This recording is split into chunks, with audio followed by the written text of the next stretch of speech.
తినడానికి ఫుడ్ ఉండేది కాదు. ఒకళ్ళు పగలు ఒకళ్ళు నైట్ జాబ్ చేస్తే రెంట్ కట్టగలిగే వాళ్ళం. ఆపవే నీ నంగనాచి నాటకాలు.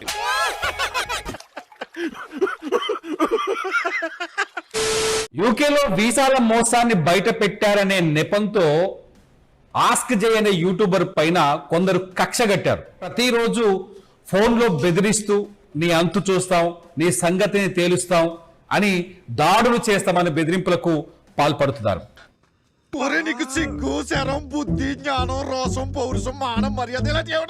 ఇలా ఫంక్షన్ చేశారు కదా, ఆ ఫంక్షన్ కి సంబంధించిన సప్లయర్స్ ఎవరైతే ఉన్నారో వంటలోడని ఆడని ఈడని వాళ్ళందరికీ ఈ విక్టిమ్స్ తోటి డబ్బులు పే చేయించారు.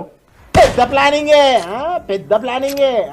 మన దగ్గర ఆ స్క్రీన్ షాట్స్, ఆ కాన్వర్సేషన్స్, ఎవిడెన్స్ అంతా ఉన్నప్పుడు నేను ఇన్స్టాగ్రామ్ ప్లస్ యూట్యూబ్ లో చెప్పిన దాంట్లో ఒకరిద్దరు మనసు మీద తీసుకొని మొత్తానికి నా ఫోన్ నెంబర్ పట్టుకొని నాకు ఫోన్ చేసి బెదిరించడం స్టార్ట్ చేశారు.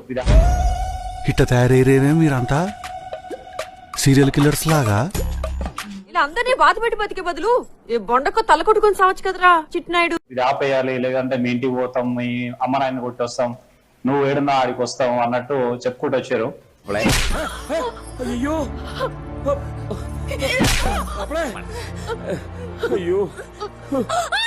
మధుకర్ జాగర్లముడి నాకు కూడా కొంత ఫేస్బుక్ లో సోషల్ మీడియాలో నన్ను కూడా బెదిరించే ప్రయత్నం చేశాడు, బూతులు తిట్టాడు.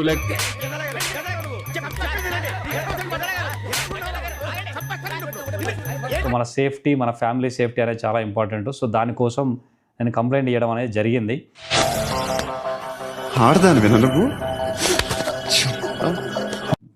చూసారు కదా, సో నాకు ఇన్ని రోజులు చేసిన దానికి నాకు ఒకవేళ ఇండియాలో ఏమన్నా అయితే you know who is responsible. Okay,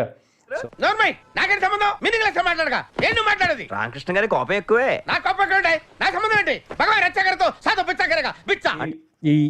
ఈ మందు వాళ్ళు ఇప్పటికి కూడా వీళ్ళు బయటకు వచ్చి విక్టిమ్స్తో కాంప్రమైజ్ చేసుకోవడం కానీ, వాళ్ళకు సొల్యూషన్ ప్రొవైడ్ చేయడం కానీ అట్లాంటిది అయితే ఏమి లేదు. వాళ్ళు నోరు ఇప్పింది లేదు. తీసుకున్న పైసలు అయితే ఇచ్చేటట్టు కనిపిస్తలేదు. వీళ్ళు ఎంతసేపటికి మొత్తుకొని వీళ్ళే ఊకుంటారులే అనే ఆలోచనతో ఉన్నట్టున్నారు. నా దందా అంతా ఇదిగో ఏమే, నువ్వు ఎంత గింజుకున్నా నా దందా స్టైల్ ఇంతే. కట్టుకునే ప్రతి చీర, పెట్టుకునే ప్రతి నగ, మీరు ఖర్చు పెట్టే ప్రతి రూపాయి, ప్రతి పైసా మోసం చేసి సంపాదించినవే. ఒక్క ముక్క ఎక్కువ మాట్లాడావంటే నిన్ను ప్రపంచంలోని అంత నికృష్టుడు కూడా ఉండడరా. శవం మీద మరమరాలు ఎలుగుతునేవాడు మొహం చూడు. ఎవరో ఒకరి జీవితాన్ని ఆగం చేసి, నాశనం చేసి సంపాదించిన డబ్బులు. మనిషిగా పుట్టేందుకు ఎవరికైనా ఇంత సహాయం చేయరా? ఎందుకు నీకు ఎంతో జన్మ. మధ్యలో మీరెందుకు వచ్చారు? మీకెందుకు బెదిరింపులు వస్తున్నాయి? పుణ్యానికి పోతే పాపం ఎదురొచ్చినట్టయింది నా పరిస్థితి.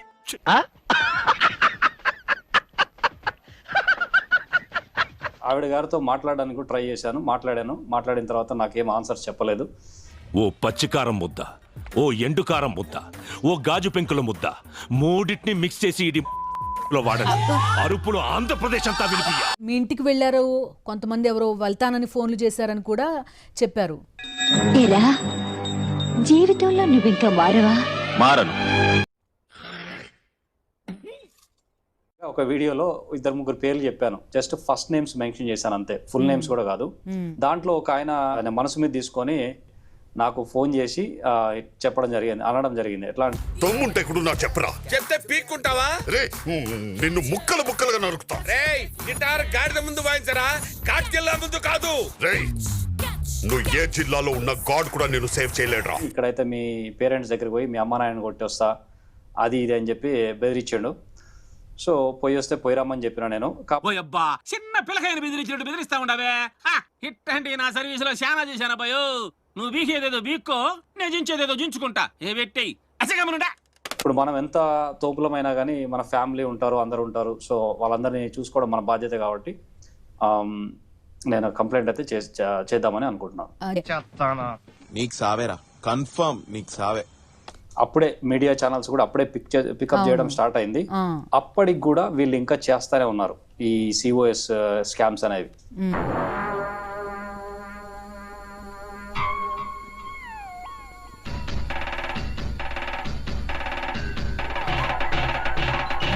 యా, సో వీళ్ళ ధైర్యం ఎలా ఉందంటే ఎవడేం చేయలేడు అని అప్పటికి కూడా చేస్తానే ఉన్నారు. ఇంత గుద్దబల్ పెంటెడ్కి ఏసేనాయని ఎందుకు ఇంత స్వేచ్ఛ వచ్చే వీడికి? ఫ్యామిలీ ఆఫ్ 4 people ఇండియాకి బిజినెస్ క్లాస్ ఫ్లైట్లో వెళ్తే 20 లక్షలు ఖర్చు వస్తుంది.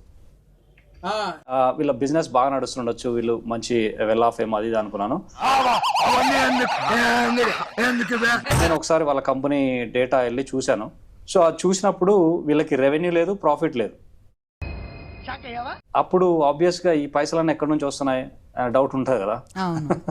ఆ దేవుడు మీరు సర్వనాశనం అయిపోతారా, మట్టి మట్టి కొట్టుకుపోతారా. పర్టికులర్ గా నిన్నేం చేస్తామని అసలు ఎవరు ఆ వ్యక్తుల పేర్లు ఏమని చెప్పగలవు? అయిపోయింది, నాకు కథం, నాకు ఇష్టం లేదు. సో పర్టికులర్ గా ఒక వ్యక్తి పేరు రవి. నీకు అసలు సిగ్గు, శరం, బుద్ధి, జ్ఞానం, రోషం, పౌరుషం, మానవ మర్యాద ఏమైనా ఉన్నాయా? రవి ఆయన ఒక పార్సల్ కంపెనీ ఓనరు. సో ఆయన నాకు ఫోన్ చేసిండు. మా దగ్గర ఆ ఫోన్ కాల్ రికార్డింగ్ కూడా ఉన్నది. ఆడికి నాకు సంబంధం లేదు.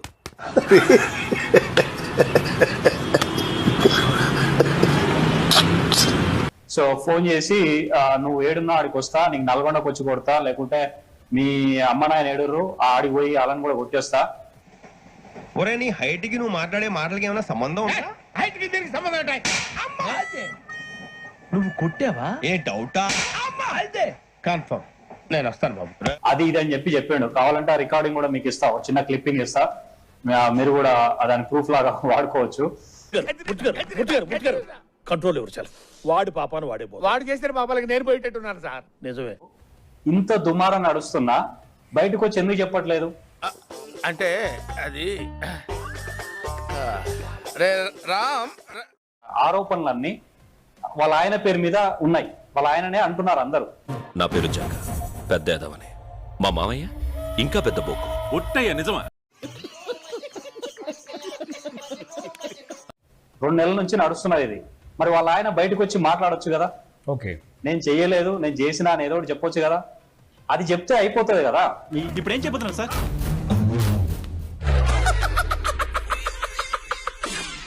చిన్న హాలిడే కోసం అని ఇటలీ పోయినా, ఆయన పరిచయం అయ్యాడు అక్కడ. ఆయనకు కూడా వీళ్ళు ఫోన్ చేశారు, మీరు నువ్వు ఇటలీకి వీసాలు ప్రాసెస్ చేయి, నీకు ఇన్ని డబ్బులు ఇస్తాము అని చెప్పేసి.